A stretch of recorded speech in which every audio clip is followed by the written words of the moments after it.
Hoi hoi folks, good morning, good afternoon and good evening wherever you are in the world. My name's Sean, aka Uncle Frogface, and welcome to today's video.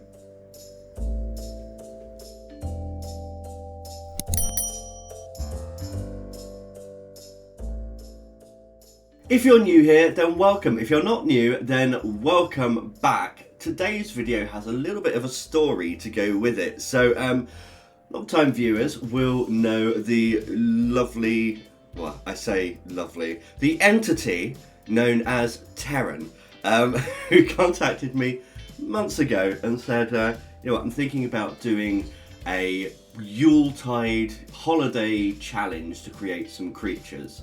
Are you in? And I thought, oh, that sounds really difficult. It sounds like it's going to take up a load of time. It's going to be very stressful. So, of course, I said yes. Terran put together a crack team of basically reprobates, people with sick imaginations who are fantastic crafters to all come together to do this challenge, which is Yule Ghouls. So this is the lovely people that I am working with. Hi! Hello. Hi. Hello! Yes, so each one of those has taken a wintry Yuletide creature and is creating a piece of artwork or a sculpture for that, and that is the challenge of this whole piece. Make sure, once you've watched this one, to go and check out all of theirs as well. There is a Yule Ghouls playlist that is really fun to say, but also quite difficult. Yule Ghouls playlist. So make sure you go and check out all of them. If you're not following them, then follow them. Make sure you give them a thumbs up and like. All of their work is amazing. So, down to my idea. In Iceland, there is a witch. Some say she's a witch, some say she's an ogre, some say she's a troll or a goblin, but her name is Gryla, and she is the mother of the Yule lads, who in their own right are a Yuletide phenomenon, which is just mind-boggling, and they're insane. And definitely check out the other videos, because someone might be doing a Yule lads video. But yes, Gryla, in her own right, is married to an ogre, but she is kind of like the Christmas witch in Iceland, and she will go out and she will kidnap naughty children and eat them. So I heard this and just thought, well, I mean, that's a no-brainer. She is my Christmas monster. She's my Yuletide ghoul. So I decided to do a little sketch and come up with a concept for her head, which was this. And then I got to sculpting. So this is a slightly longer video because this is very involved and it's a little bit outside of my comfort zone. As always, like to push the box. But make sure you strap in, grab a cup of tea, sit back, relax, and join me as we create Gryla, our Yule Ghoul. Okay, so now we have our concept sketch. It's time to think about how we're actually going to sculpt this. So, I want to make something articulated, I want to make a moving doll. So in order to do that, I had a bit of an experiment, and I'd like to introduce you to Lucky 13. So this is a 3D printed articulated doll. It's got ball joints, it's got a lot of points of articulation. It's got neck joints and body joints and leg joints, double joint on the knee. There's lots and lots of really good things about this doll, but it's a little bit small for me. So it was created by Joseph Prusa. It's an open source model. So underneath all of these gold bits, and there are more gold bits, I've kind of stripped some of them away, is this skeleton.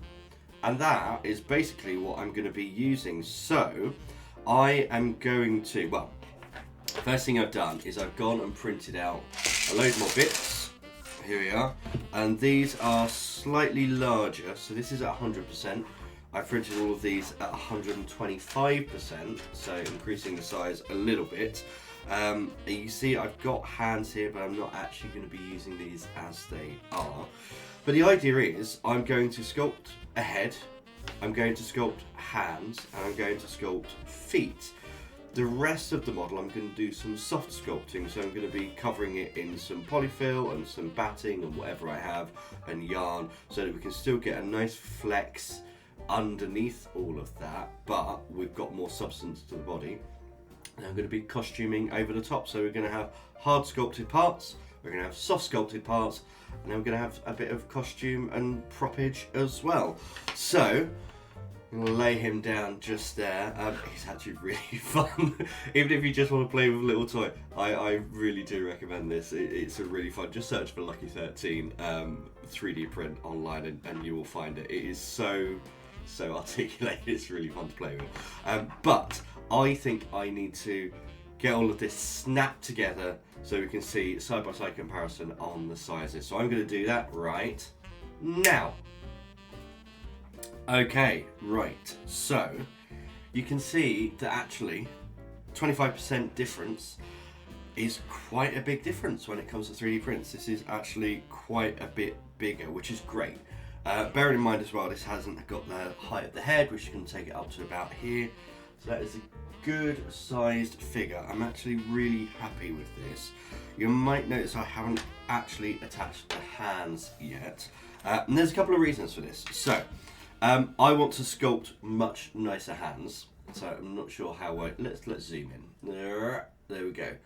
Right, so this is the hand as is, and this is the, actually comes with lots of different hands, but this is just the neutral hand. And this gives me a really good size for what the hand should be. But I'm actually going to shave most of this off, just have the base plate for the hand, and then sculpt my own fingers and stuff off the top of that. The hand also does something else. So you'll notice with this one, if I bring his hand up to his face, there we go, you can see that the hand and the head are roughly the same size, and that's true of humans as well. Like if you put your hand over your face, it's about the same size as your face. I'm doing it now as I'm talking to you, which is why my voice is probably muffled. But that's the size of the face, and then you've got a little bit extra on top for the top of the skull, which obviously he doesn't have here because he's more like a droid and he's got a nice flat head. So this will also give me the measure for my head shape when I come to sculpting it in Super Sculpey. Which is a good point, actually. I should probably check and make sure I actually have some Super Sculpey. Bear with me 1 second. So we're going to be sculpting in Super Sculpey. Yes, I actually do have some left. Wow, I really need to buy some more. Yeah, so head is going to be sculpted in Super Sculpey. Hands and feet, I think I'm probably going to use some Milliput because we've got joints here, and this is just PLA plastic. If I put that in the oven to cure it, like with the head, it's just gonna melt. Whereas with this, as long as I make the indent for the peg for the head, then the neck joint will just attach to it. I have to think about look how wiggly that is. It's lovely. Just have to think about how I'm going to do the neck as well, because obviously we've got a nice neck on the sculpture, on the reference drawing rather. I don't think we're gonna have that in the sculpture. Might be a bit of costuming here to bring a bit of a neck up in the costume, but here we are. This is our basis. This is our starting point. I need to do a little bit of measuring and set myself out a little scale, and then we can get to sculpting. So I'll get some Super Sculpey out. I will make sure it's all nice and ready to go and kneaded, and we can get cracking on sculpting her face. So I've got a little bit of a setup here. I've just created a little basic mannequin head and just indent where the eyes are going to be, and this is going to be my building block. So that stick is just a lolly stick, and I've just shaved off a little bit off the end of it just so that I've got something to hold on to. So once I've got the eyebrow ridge in, I want to get the cheeks in and really build up that eye area, because something like this with polymer clay, because it stays wet, you don't want to be going in constantly and fiddling, because you'll just end up breaking stuff. So it's always good to think about your order of operation, how you're going to attack things. So I did spend a good amount of time beforehand just planning in my head, right, this is the way I'm going to do this. But you can see already we've got the eyebrow ridge, we've got the cheekbones, and now we've got that big bottom lip in. This face is coming together already, and it's fairly quick to do. I did take my time with this, which I mean, it's been a while since I've done any sculpting, particularly with polymer clay. So just getting stuck in and familiarising myself, it's always good to take a little bit of time. There were lots of fingerprints on this, so this is just a little bit of baby oil and a very soft brush, and I'm just going over and smoothing things out, and then using the back of that spatula tool to really smooth things. I've got some pre-baked teeth, and these are very delicate and very fragile, and I'm just dipping the end of them in a little bit of liquid Sculpey and then pushing them into that lip so that we get a nice jagged tooth, just like in the picture that we've already got. And then this is what we end up with. It's looking kind of venomish at the moment. Once we get the ears, the eyes and the nose on, that will definitely change. But here we are, the ears. I'm not going super detailed on the ears at all. I'm just making them so that we have the rough impression, because we're going to be painting some of the details on there as well. So yeah, again, a little bit of liquid Super Sculpey and a bit of blending, and we have the ears attached to the side of the head. So for the eyes, I'm not going to sculpt eyes. Again, I'm going to make it nice and easy for myself. I've got these two little balls. I've got a little bit of liquid Sculpey. I'm going to pop those in and just press down around the edges so it gives the impression of even closed eyes, but the eyes kind of being there. And then again, I can paint them on afterwards. The nose, really easy. It's just a very long triangular pyramid with a slightly rounded edge, and again a little bit of liquid Sculpey and blending it in. Well, just up here, cooling down, fresh out of the oven, is the head. There we go, that is now completed.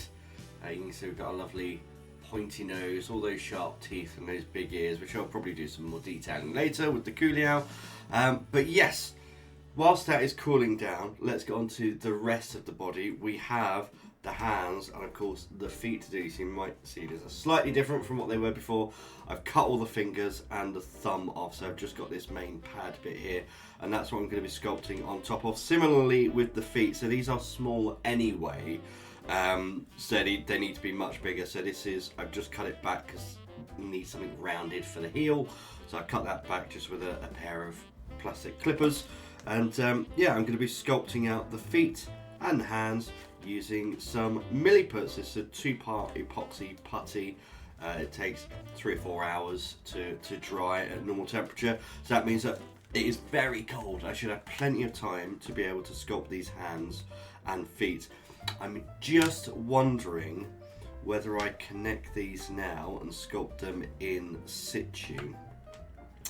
Well, I've got time to decide. I need to mix this together first, and then I will think about how I'm going to go about this.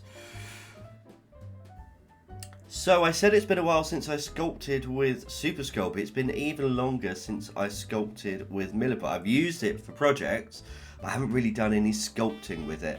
And for the feet, it wasn't too bad. It was actually okay. So yeah, all I'm doing is I've got these base plates, and I know that I want a little bit of heel, and I want a large section at the front where I can sculpt in those toes. And these almost look like clogs at the moment, so that was what was in my head. I want this kind of clog shape, and then I could work from there. So nice and simple.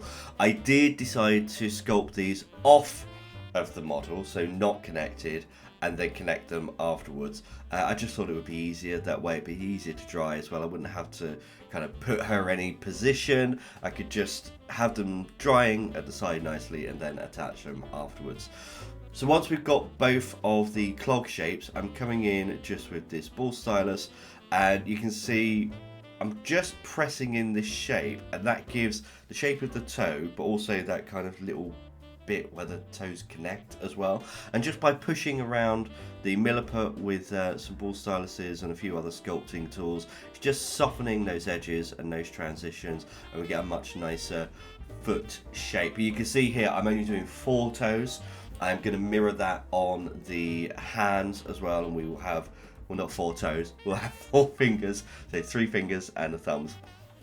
Just, I don't know, for me it felt nicer in the proportions, and often artwork of trolls and ogres and things, they have that amount of fingers and toes as well anyway.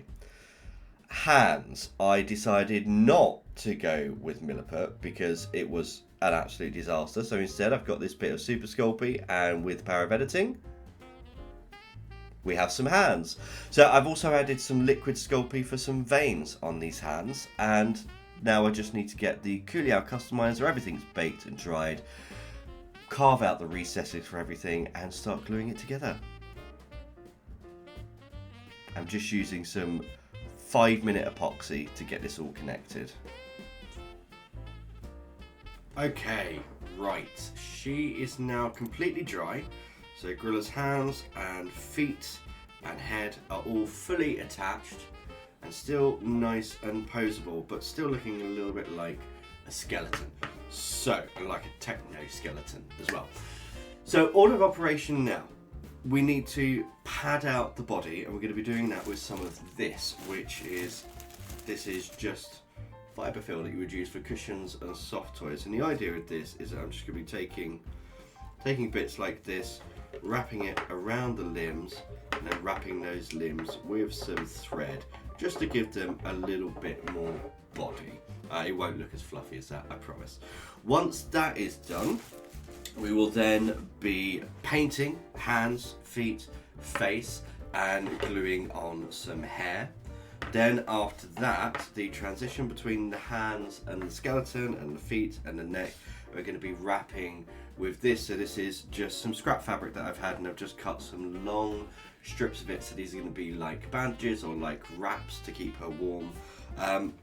Once that's done, really it's then onto costuming, and I have a big bag of scraps that's all stuff from like my Winifred Sanderson drag costume and other bits and pieces that I've snipped and put away. So I've got bits of velvet and cotton and all sorts in there, and I'm just going to be making a very ragged outfit for her, and then I think we're pretty much gonna be done. So I'm going to get cracking with this. I'll show you a little bit of it, and then I'll come back once her body is completely fleshed out and we can get on with some painting.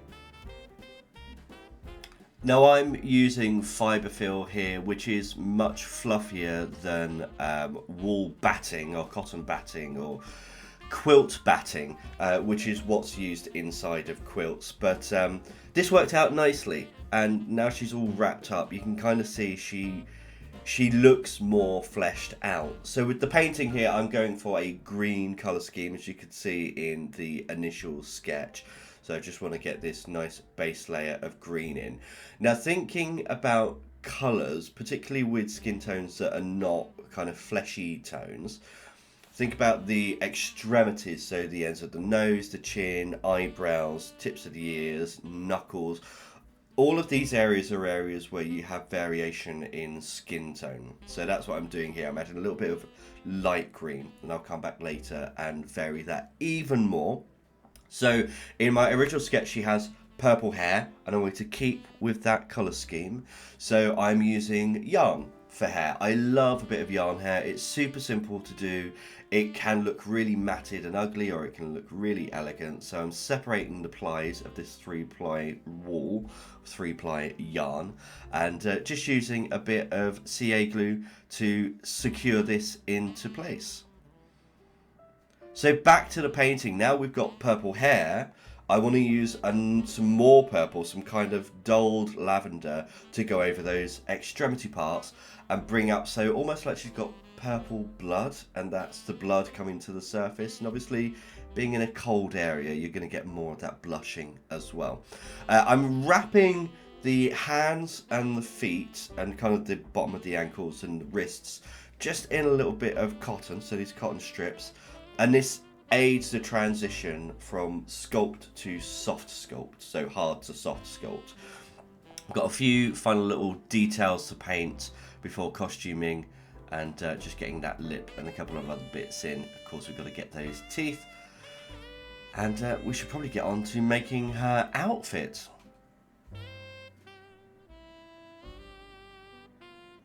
Well, here she is. It's the next day. Everything's nice and dry. I can't stop brushing her hair. I still need to paint the eyes in, and we still need a dirty wash of paint, but that all comes after costuming. So, My vision anyway is nice ragged skirt, some kind of overcoat with some long sleeves. All of it's going to be quite tatty, quite ratty, maybe some embellishments as well. I am doing this with no sewing. So I really don't want to get my sewing machine out today. I don't like sewing such small things on a sewing machine, and I'm not in the mood to hand sew. So instead, I'm going to use some Fabri-Tac glue.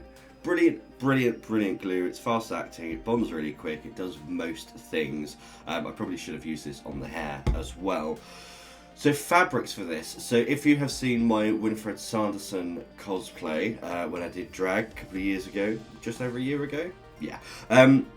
I have still got a load of fabric remnants from that, which I think would be perfect for this. It's just the right colours that I want, that kind of evil witch vibe, and it's purple and green, so the colours that she already has.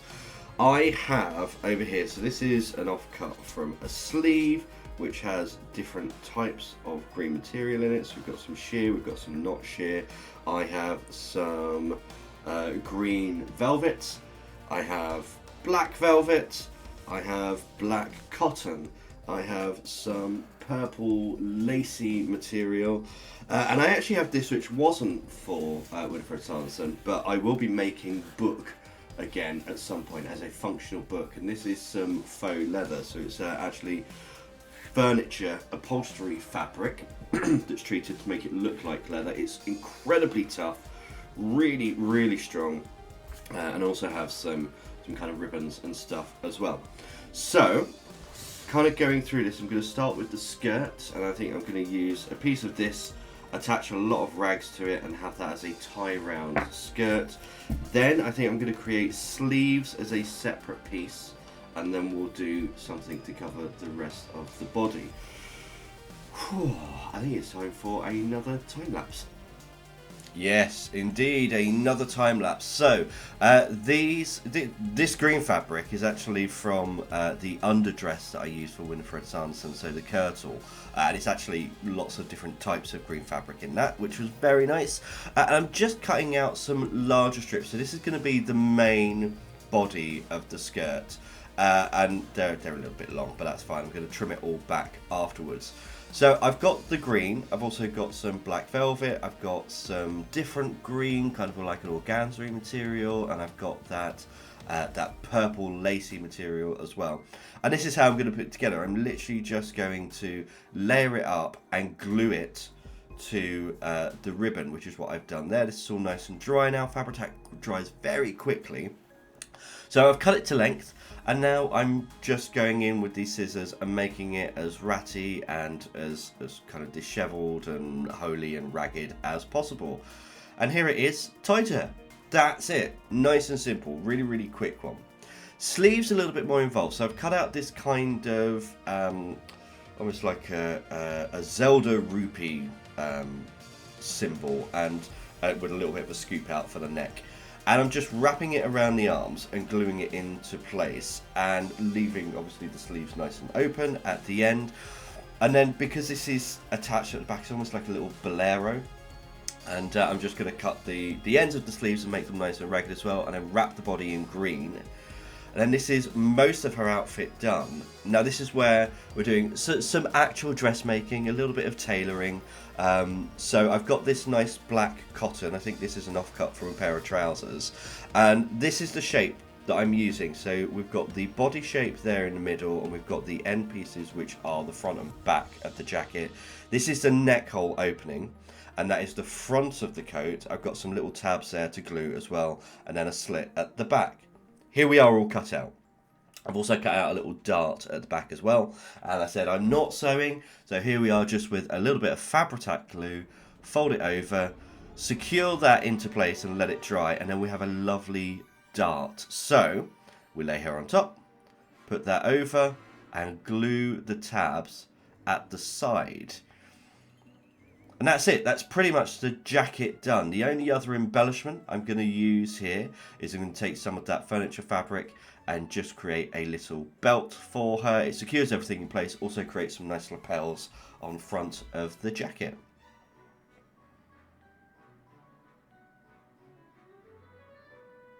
Just just going to neaten up some of the edges here. Getting lots of shots of my hair. The more detailed the work gets, the closer I want to get to it, and then the more of my hair you will see. So you'll get to see a few greys towards the end of some of that final detail painting. But I'm very pleased with how this is going so far. Okay, hair. It's all just one length at the moment, so I just want to give it a little bit of variety. I'm just cutting random lengths out just to give it a little bit more body. Final touches. This is the last little bit now. I'm just going to paint in the eyes, and then we've got a little tiny bit of black wash through the hair as well, just to dirty it up. And there we go, lots of hair. Don't take any notes of the greys. We're almost done here, guys. This has been a long job, but very much worth it.